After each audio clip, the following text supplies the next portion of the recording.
Hello everyone, आप सबका आज के मैथ के क्लास में स्वागत है।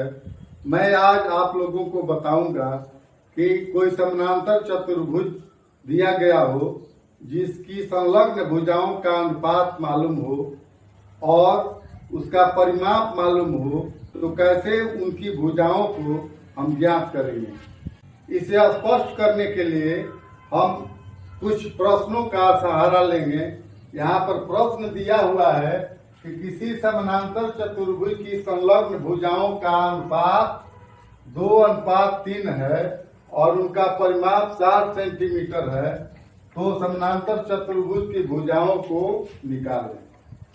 सबसे पहले हम समानांतर चतुर्भुज का एक फिगर बना लेते हैं।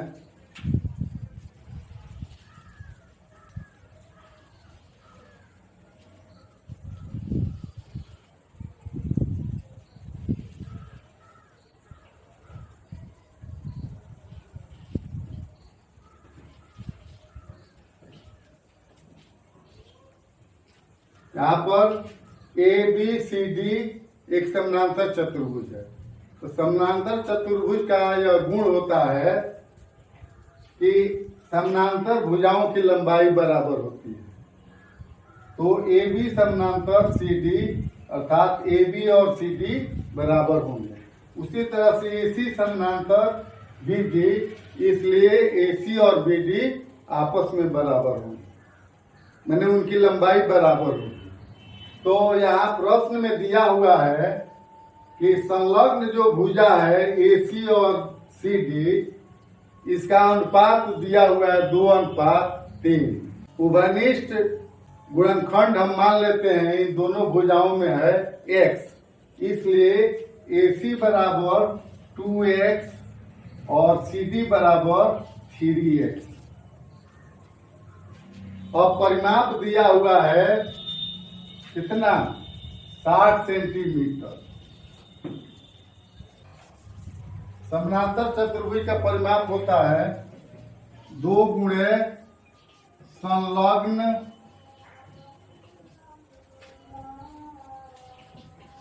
भुजाओं का योग। इस प्रकार हो जाएगा 2 गुणे 2x जोड़ 3x, ये बराबर दिया हुआ है 60 सेंटीमीटर। अब 2x और 3x को जोड़ देंगे और पुनः 2 से गुणा कर देंगे तो 2 3 5 दूनी 10, x बराबर 60 सेंटीमीटर। फिर 10x बराबर 60। इसके आधार पर हम x का मान निकालेंगे। तो 10x में हम देखते हैं कि x का गुणांक 10 है, तो 10 को जब बराबर के दूसरे तरफ भेजेंगे तो 60 में भाग लग जाएगा, इसलिए x बराबर हो गया 60/10।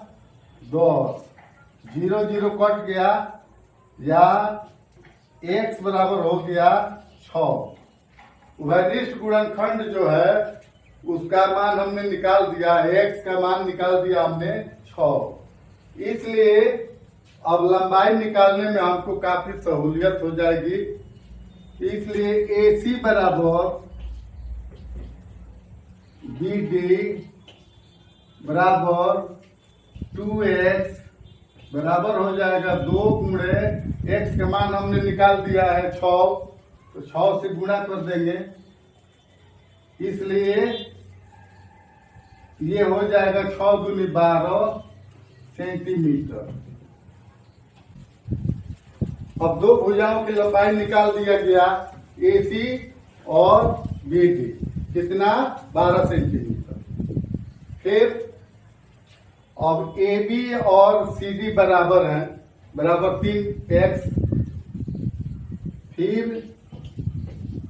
ए बी बराबर सी डी बराबर 3x, इसलिए 3 गुणे x का मान 6, तब गुणा कर देंगे 6 3 18 सेंटीमीटर। समानांतर चतुर्भुज की चारों भुजाओं की लंबाई हमने निकाल दिया। जैसे AC और BD बराबर होंगे 12 सेंटीमीटर, AB और CD बराबर होंगे 18 सेंटीमीटर। इस तरह से समानांतर चतुर्भुज की भुजाओं को हमने ज्ञात कर लिया।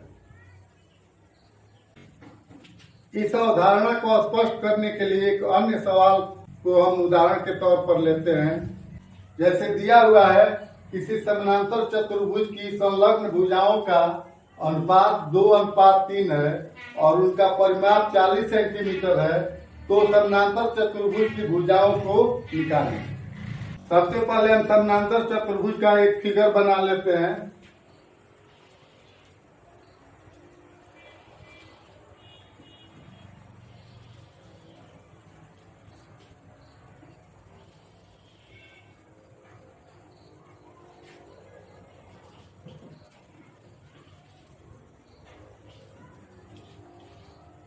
यहाँ हमने एक समानांतर चतुर्भुज का चित्र बना लिया है, जिसका नामकरण हम कर देते हैं ABCD। तो इस प्रश्न में दिया हुआ है कि जो संलग्न भुजाएं हैं AC और CD, इनका अनुपात दिया हुआ है 2:3। जो संलग्न भुजाएं हैं AC और CD, उनकी लंबाई में जो उभयनिष्ठ गुणनखंड है उसको हम x मान लेते हैं। इस तरह से AC की लंबाई 2x और CD की लंबाई 3x मान लेते हैं। अब इसका परिमाप दिया हुआ है 40 सेंटीमीटर, अर्थात चारों भुजा की लंबाई का योग 40 सेंटीमीटर दिया हुआ है। अब हम देखते हैं कि समानांतर चतुर्भुज का परिमाप